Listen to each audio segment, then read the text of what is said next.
Hello, my lovelies, and welcome back to Sundering Tarot. Or if you're new here, hi, hello, welcome, and welcome to one of the new series I'm starting. This is the deck Strength versus Weakness series. This will probably be broken down into 3 to 5 parts. Every month, I'm going to start selecting a deck. In this case, this is the first month. This is for June 2023. I've selected the beautiful Beast Tarot. I will give you the strength of this deck in my hands. I will give you the weakness of this deck. I will also walk you through what different decks I may use in place of this deck due to its weaknesses. I will let you know what it functions as in my collection. In other words, how I use it, what it does for me, basically. I will also be giving pairs. So this is where we get the extra videos. I will be giving you pairs that work for both tarot and oracle, and I will give you anti-pairs, pairs that I've found where they energetically do not match. So we're going to go ahead and get started, and I will also be covering whether or not the deck is worth purchasing. So I will give pros and cons as to whether or not you may want to take the plunge. So apologies, I'm going to zoom in here because we're going to get a little bit closer in this deck. And we're going to start actually looking at it. So let's open this up. For those that do not know this deck, I do believe I have a walkthrough of it. A quick deck flip through on my channel. I'll hopefully try to remember that to link below. This is an indie deck. It's a Kickstarter deck. It's a 2022 Kickstarter deck. And it is animal energy. It's got animal skins and feathers in the background. And then very minimalistic artwork over the top. This does qualify as a pip deck for those that are a little iffy or can't read pip decks. As I said, it's an indie deck, so it's a more expensive deck. It does have gilding. It's a really pretty deck. And in my hands, this particular deck, the strength of it is connections and innovation, which is kind of nice because I have other decks that have connection, but not the innovation part. So that is fantastic. Now the weakness of this deck is shadow work. So, and of course, the strength and weakness of this deck is based on my energy and how I interact with the deck and the energy of the deck itself. So don't be surprised if a few of you go, well, it gives me shadow work as a weakness, but my strength with this deck is, inner child work. That will vary. So please keep in mind that when I give pairs for this deck, I'm giving them based off the strength and the weakness that I have as I use this deck. So if you find different pairs, or if this deck has a different strength and weakness for you as you use it, feel free to let me know what that is. I'd be curious to see what other strengths and weaknesses other people have with this deck. Now, because the strength is connections and innovations, this deck will give me a way to fix the problem with whatever problem I'm having. However, it does not necessarily mean it will pinpoint exactly what the problem is, especially if that problem is akin to shadow work. So it's not as precise in that, but it does offer solutions, or like I said, innovation, creative ways out to solve issues and problems, which is kind of nice, and it functions in a more unique way. There is only one deck that I can think of in my collection that has the exact same job.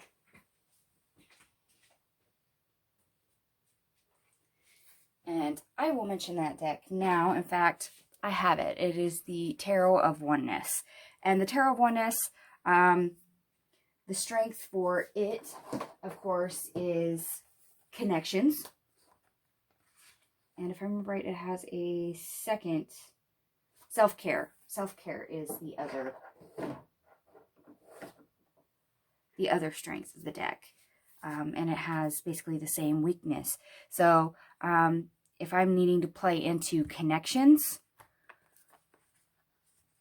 and if the Beautiful Beast Tarot is not working for me, I can literally grab the Tarot of Oneness and see what more it gives, because it plays into the same strength.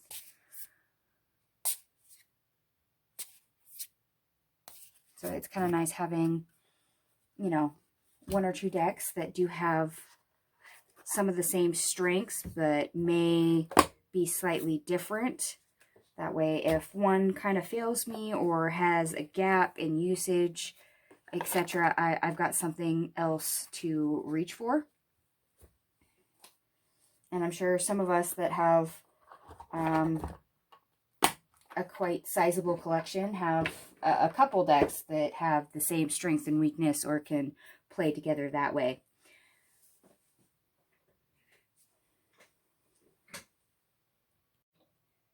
Now, of course, because this deck, the Beautiful Beast Tarot, has a weakness of shadow work, of course, this deck can't be used for shadow work. So I have to have other decks that excel in shadow work that I can reach for. And my number one deck for that, of course, is the Magical Dogs Tarot. This is the strength of this deck, is shadow work. And it's readily available for me to reach for. I call this my Pain into Gain deck, because that's basically what it does. It's the job it does for shadow work, and it's quite lovely. So if I need shadow work and I can't reach for this deck, this is what I reach for to make up for the weakness of the Beautiful Beast Tarot. Now, that doesn't mean that that's the only deck that I can reach for. In fact, I seem to have quite a few shadow decks.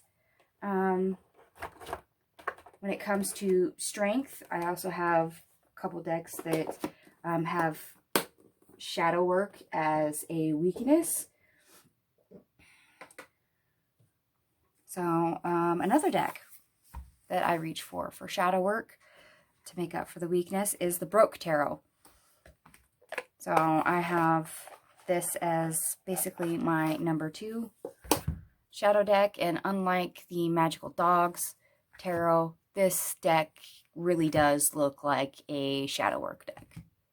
Whereas a lot of people wouldn't realize that the Magical Dogs is a shadow work deck. It doesn't look, you know, dark or aggressive or mysterious, or, you know, any of that moody aestheticness that you would associate with a shadow work deck. Whereas this deck clearly has that. So there's 2 examples of something I can reach for in my own collection that I can utilize to make up for the weakness of this particular deck.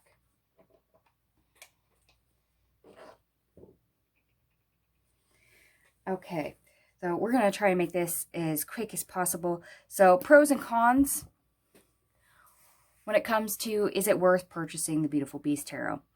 Okay. I actually love the artwork. It's very well done. If I can get a glare off the cards, because there is, you know, semi-gloss on it.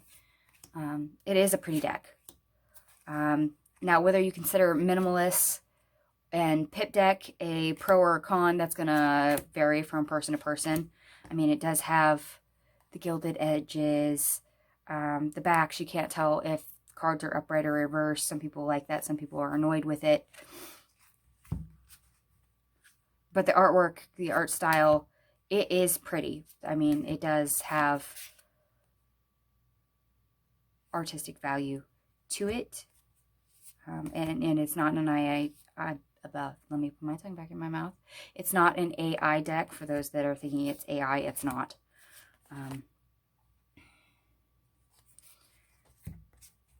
And the cardstock is fantastic.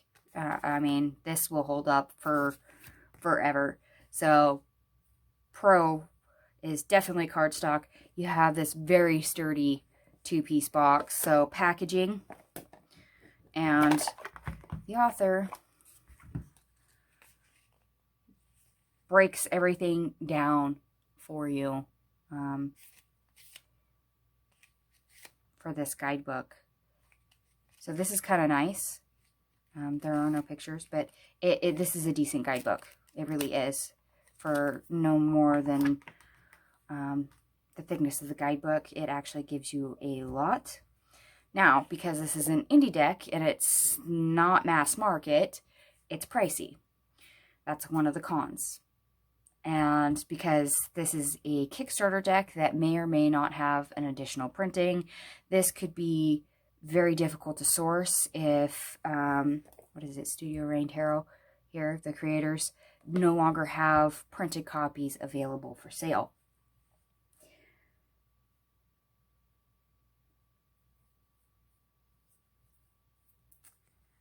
So right offhand, I think that's about, I knew I flipped that over.